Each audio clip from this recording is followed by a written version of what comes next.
97.1. Good to have you aboard on a Tuesday. I'm going to tell you. Wow. This is the issue I take with Roberto. Because he's got weeks like this, man. When you're hot, you're hot. I mean, Roberto is just cranking out content. Now, I didn't even ask him to do that. That's when you know things are good in Roberto land. I feel like I was taken out of context. But here's the problem. Yes. Nobody cares. No, then Roberto takes a vacation for 4 weeks, and we don't get Stugotz out of him. It'll be Labor Day by the time I get a bid I can use. But then weeks like this, I mean, he's like the MIT blackjack team. Hit. Beautiful. Amazing. Well done, Jeff Van Vonderen. Did I hear that right? We have a long-standing thing on this show that I'm fascinated by the show intervention. So that's why that you were put in there. Yeah, it's funny. When I was telling that story yesterday about Phil Koch, I noticed you guys have, when I said I love Coke, yeah, I kind of feel like you guys said, pull that. Here's what happens, and then we'll get into business. Yeah, I hit the talk back, and immediately, if Sully and I aren't making eye contact on it, I'll see Roberto's head pop out like a Muppet, and I'll see him, and then I know that he heard what I heard. But I'll hit the talk back and go, hey, throw it in the lunchbox. The lunchbox is like our idea bin. I love it. And then we get to it later in the week. So whether it's you, Terry, anyone who sits in that seat, we just wait, and then something totally innocuous will happen, and boom. Like this morning. You're going to be playing with my balls. Exactly. Except that was Terry talking about a tennis game. But, see, we just do it differently. But like earlier today, I'm not going to say who said it on this station, but there was a certain host at 10 after a certain hour. What's his name rhyme with? No, I'm not doing that. But he started saying a few things that are going to end up in the lunchbox. Oh, nice. They're amazing. I don't know if that person will find it amazing because people at this place don't take jokes, but it's good. It's real good, and it's going to give Roberto some legs, some life, some energy. There you go.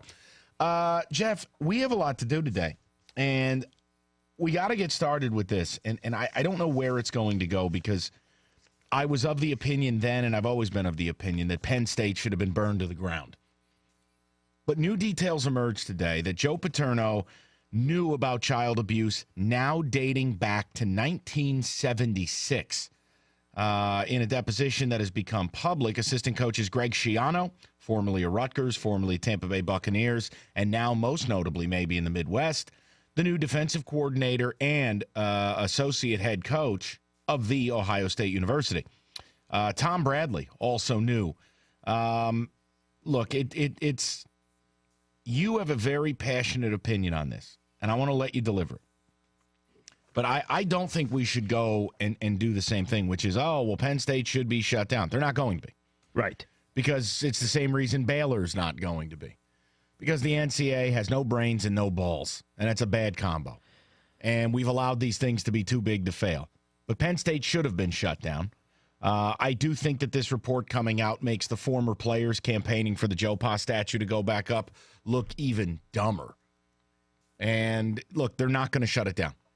But this does come into play about Greg Schiano. You have a theory. I want you to deliver it, and I'll throw the number out. 248-539-9797. Go ahead. All right, so if you read the testimony, Michael, obviously you know by now that Mike McQuarrie was talking, and he was the one guy that had admitted seeing Sandusky with a boy in the shower, and he's never going to get a job again because obviously he was blackballed because he essentially did nothing about it. Well, now it comes out that Schiano and Bradley saw as well, and Greg Schiano apparently saw Sandusky in the shower with a boy, and this is from McQuarrie's testimony. Quote, Greg had come into my office, white as a ghost, and he said he just saw Jerry doing something to a boy in the shower, unquote. Okay, so this whole story broke in like 2011. At the time when it broke, he was the head coach of Rutgers. Then he got a job with Tampa Bay. He lasted there for literally one season, actually 2 seasons, 2012 and 2013, and then he has been out of work until he was hired by Urban Meyer at Ohio State as the assistant head coach and the defensive coordinator. Now, you know as well as I do that coaches, they can suck ass hard. They can be really, really bad. They're going to get another job no matter what. Like Rod Marinelli went 0-16. The next year, he was working in the NFL. Go ahead. Now, do you want to hear what Greg Schiano has just responded with? Please. All right. This is as of 1:59 per Adam Schefter and our social media director, Mike Fifth Avenue Sullivan.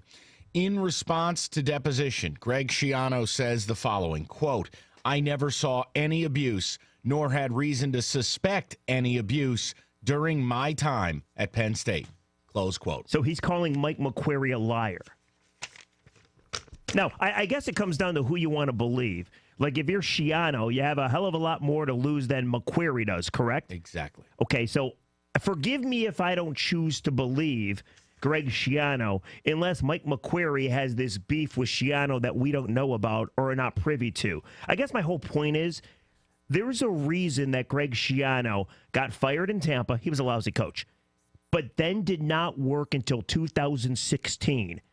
The Penn State scandal was already out. I got a feeling, maybe, that everybody in the football circles knew that Greg Schiano coached on that staff at Penn State, saw something, was a scumbag, did nothing about it, thus nobody gave him a job until Uncle Urban Meyer rolls around and gives him a job this year. Then this comes out, Schiano should be fired right now. But here's the problem, too, and the only issue with your theory, and I'll throw the number out. I'd love to hear people talk about it.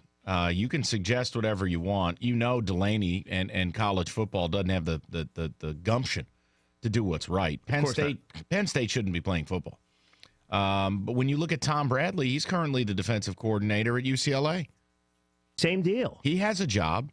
Now, his quote in the deal is another assistant coach had come to him early in the 90s about a very similar situation and had another individual, quote, as far back as the 80s, about seeing Sandusky doing something with a boy, close quote. Look, this doesn't look good for Schiano. Now, I'll say this. If you're in Schiano's spot, the best thing you can do right now is probably what he just did. Why? Well, we think. What choice does Schiano have? No, I agree. Put yourself in this position, right? If we're looking at this objectively, do I believe that almost anyone who was at Penn State through the course of the 80s and 90s is guilty of something? Yes. Whether it be in willful ignorance or downright deception and manipulation. I mean, look, Joe Pa, in the court documents over the years, Joe Pa went as far as to threaten someone who came and said, look, I've been abused. He threatened to call the cops on them. I mean, Joe Pa's, if you believe in God, Joe Pa's rotting somewhere wherever your God puts them. We'll talk to David about where that would be exactly. But the point is, well, I don't know. I can't keep track of all the religions. They have different punishments for everybody. The whole point is, everyone was guilty. This is how I view it. Everybody at Penn State was guilty. Now, I don't believe for a second that any of the prime players in this knew nothing, like Sergeant Schultz. I know nothing. Right. I don't believe that. It was a cover-up for years. Schiano's going to come back and look at this and go, well, you know what? Hey, eventually they're either going to get me or they're not, but I don't have to cop to this now. I've made it this long. He got hired by Rutgers. You telling me no one really knew in coaching circles? Got hired by the Tampa Bay Buccaneers. I mean, the NFL's got former FBI guys as background check guys. Guy, they look into everything, right? Dude, George O'Leary fudged his resume. He was fired after a day. And got fired. So where you end up now is the following. Guys like you come out and go, oh, my God, I can't believe Urban Meyer would do such a thing. And that's where I end up laughing because Urban Meyer is one of the worst of the worst. You got Nick Saban, who ran out and hired a domestic abuser as one of his recruiting coordinators. You know, we tell Urban, you think Urban Meyer's above board? You think Urban Meyer really didn't know what was going on at Penn State? That in the coaching circles, they didn't have any idea? Yeah, but don't you think it's bad? Listen, and I'm not going to compare crime against other crimes. But no, you don't need to do it. It's atrocious. But don't you think it's pretty awful that nobody in football, it seemed like, would give Greg Schiano a job until Urban Meyer comes along? Like, what was it? Schiano didn't want to work for 3 years? I don't know. I mean, that's bogus. I don't know. I think we all got to believe that's bogus. And then he knew, he saw, never said anything, let McQuarrie take the hit. He's like, screw McQuarrie, his career's over. And now he's coming out and saying, I never saw any abuse. I mean, forgive me if I don't choose to believe it, and B, it's a simple question. I'll tell you the other thing, Should Urban Meyer fire Greg Schiano right this moment? The answer is yes. In an ideal world, you could. But this isn't an ideal world.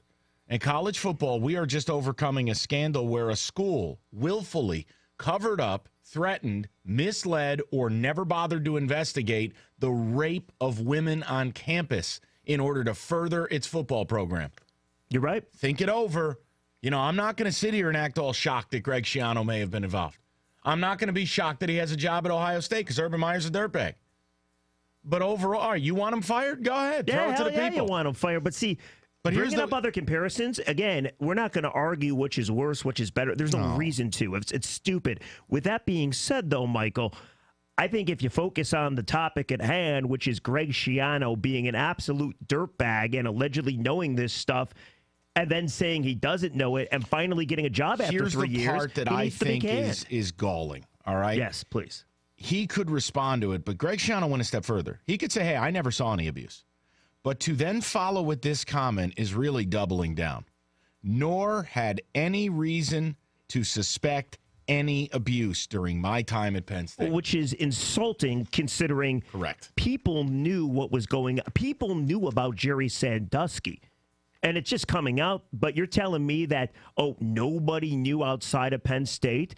I'm pretty sure that people in college football knew that Sandusky was who he was.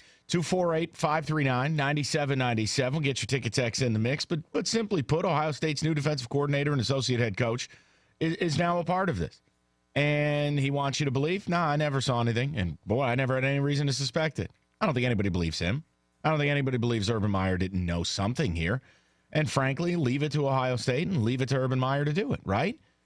But Rieger wants the guy fired. And I think that that's noble. I think it's a great suggestion. I also think it's hot take theater. Because I think there's a 0.0% chance that that'll happen considering what just happened at Baylor, and Baylor's going to go unscathed. And that's fine. And what happened at Penn State, and they're going to go unscathed. And you're absolutely right. But, like, for instance, I'm not saying fire every Penn State assistant.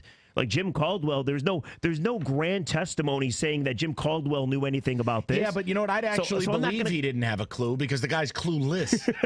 Oh, my. Well, there you go. Exactly. But, I mean, there's grand testimony that Schiano knew. Pass back and forth kind of thing.